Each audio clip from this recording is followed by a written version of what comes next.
My name is Nathaniel Paredes. I go to Cellular Cruz Bronx High School of Music, and I'm in the NFTE program. We came here today to CNY Builders to meet a very important man. His name is Kenneth Kalau, and I think that meeting him or just being in this building in general is a really awesome experience.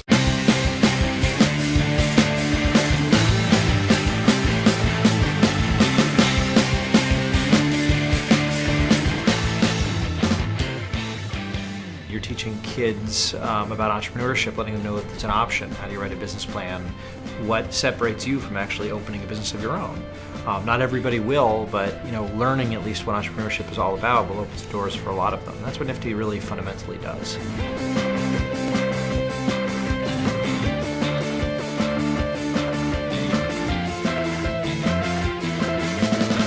You walked by them, Yes. had coffee in them, you've looked up and you've seen them. Yes. All right, so this is the company that actually builds those hotels for those big brands.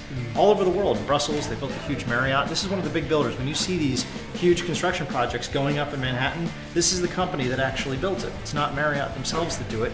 This is the development company that does. Let's go meet the boss, the CEO, find out a little bit about CNY Builders. What do you think? Let's do it. I came from a modest background. There really wasn't a lot of money in the family. My father was a bricklayer, a small general contractor, so I was exposed to some construction. In fact, when I was in grade school, I used to go to the job sites, and for $5 a week, I would spend all day pulling nails out of formwork that they use for concrete and straightening out the nails so that they could reuse them. In high school, I got to know some of the trades work. I was handy with my hands. I worked as a carpenter, worked as mason, and I began to feel that I loved putting things together, and that's began to come out of me, and I began to choose in a direction of construction. I joined a company called Morse Diesel as a superintendent. Shortly thereafter, the president and the vice president of the company resigned, and they went to form a new company. And that new company is what is Bovis today. But during that, they asked me to come with them. And I was only, 24 years old, and I said, sure. So went with them. Now I got to learn the business from two pros. They said, what do you want in terms of salary? I said, for the right opportunities, nothing. And I was literally an animal. I was working 20 hours a day. I often slept in my office. I wanted to do something where I was in charge and I was running it. So I decided at that point, at 28 years old, with no money, no clients, no employees, to open up a business. So I started the business with $10,000. Over 18 years, built that company to a $400 million company. Following 9/11, we had 4 projects that got shut down. We had a ton of work with the city of New York. We got a call saying that you have to wait to be paid because we need to be paying the firemen and the policemen. The problem was that with 4 projects stopping and all of a sudden all this work with the city, all of a sudden not being able to pay, guess what? We had a cash crisis. We're not going to file bankruptcy, neither personally or corporately. We're going to fight this. But I will do one thing. I will commit myself, all right, and the resources that I have to finish every project, to pay off every debt. But I'm not going to file bankruptcy. I don't believe in it. It's not right. It took 5 years. Closed the company down. Finished every project. Paid off every bill. Settled every litigation. That's when I decided to start CNY Builders.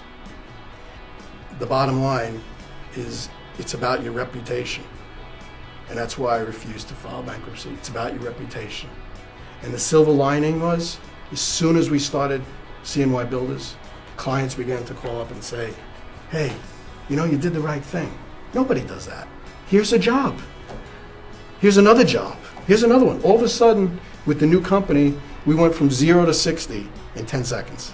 So the bottom line to that is never, ever, ever give up for what you believe in.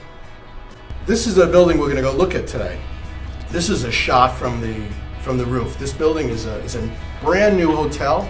It's going to have a hip style, but it's going to be at an affordable price. And there's 400 rooms in this hotel, and it's a 40-story building. Now, the building is fully enclosed. We're gonna take up on a hoist, which the guys and the ladies ride all day long, so no problems. Very safe, but just Safe. gives you a sense. You know, when you think of high-rise construction, think of an assembly line that's vertical, because that's what it is.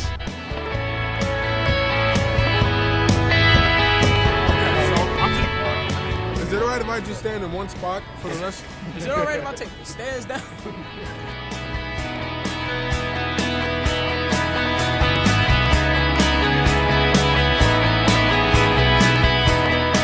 Elevator room.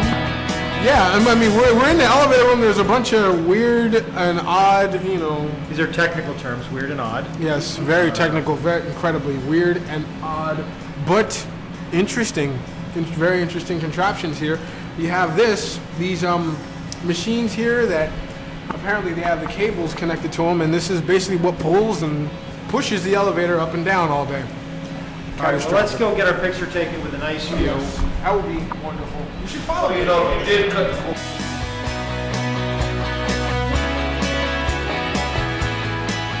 What we are as builders, we're developers, we're advisors, and we're innovators. One of the most important things about success is to really understand where you're going to go, what you want to do. When you go into business, know what you're good at and know what you're bad at. The way we distinguish ourselves in business from others is we put that extra effort into thinking about how can you do it a better way. I think the most important thing where it starts with, when I was your age and younger, is to dream. If you don't have a passion about it, when it comes time to those late nights, when you got to work in the office till 10 o'clock, 11 o'clock, maybe even around the clock to get something done, if you're not liking what you do, you're going to lose it. You're just not going to put the effort in. My reputation is tough but fair. I also believe in communication. You know, I always found that you talk to the guys, you tell them what's ahead of them, and you help them. And they appreciate you helping them. The subcontractors appreciate you helping them because they're in the business to make money. And if you help them, you coordinate your job properly, everybody's going to make money and it's going to be a good job. What's your most important asset in the business? It's your people. It's not how much money you have. It's not the amount of buildings you have. It's not your equipment. It's none of that. It's people. Those are your resources. Those are your assets. That's how you make it happen. So it's all coordinated, all pre-planned, it's all scheduled. Then it takes the guys on the job site, the supers, to make it happen. Ladies and gentlemen, first of all, Ken.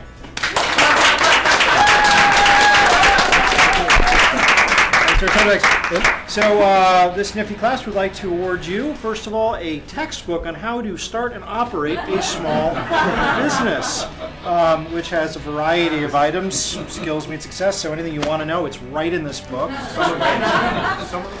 I think the highlight was when we were walking onto the hoist and seeing the kids' expressions, you know, about obviously it wasn't something that they've ever done before, and weren't sure about it, but kids being kids, I think there was an adventurous spirit, and seeing that spirit just like kind of come out of them, and they wanted to do it, and it was they knew, you know, we had explained to them what the experience was going to be about, and they wanted to experience it, so it was good. Today I learned a lot about a construction business called CNY Builders. Got it on the hat. Very nice hat. I'm going to keep this, by the way. And I, basically just learned, how things work, what not to do. Basically, every person is like a little cog in a clock. If one cog doesn't work, the clock falls apart, or it just stops working altogether. All in all, I learned a lot. I would really hope to come to the internship in the summer. I mean, it was a pleasure. I couldn't thank you enough. I hope to see you again in the future. See you later.